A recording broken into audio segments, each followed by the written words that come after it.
आज कसं झालंय माहितीये का, 8:15 वाजून गेलेत बरं का. आणि माऊलीचे पप्पा अजून आले नाहीत. आणि स्वयंपाकाचं म्हणलं ना, बायकांचं हेच टायमिंग असतो. आणि आज बघा एवढी जर भरपूर सारी दळणं आलेत ना, आज बापरे भरपूर सारे दळणं आलेत. आणि एका दिवशी असं होतं ना, माझ्यासोबत खरंच लई फजिती होती. स्वयंपाकाचा टायमिंग आणि दळणाचा टायमिंग ना एकच असतो. तर आज भरपूर सारा उशीर होणार आहे मला स्वयंपाकाला. संध्याकाळच्या जेवणात ना उशीर का होईना, पण असं मस्त कुरकुरीत बघा आळूवडी तळायचं चालू आहे.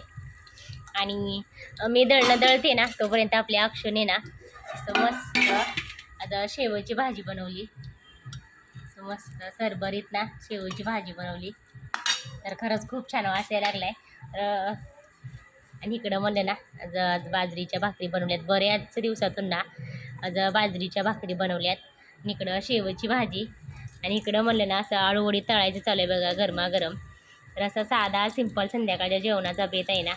तर या सगळे जेवायला.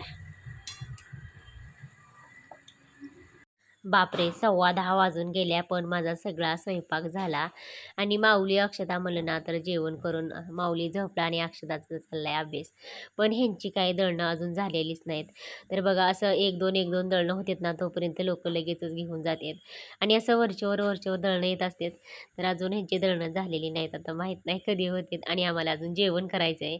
तर पीठ म्हणलं तर भरपूर असं पीठ उडत होतं.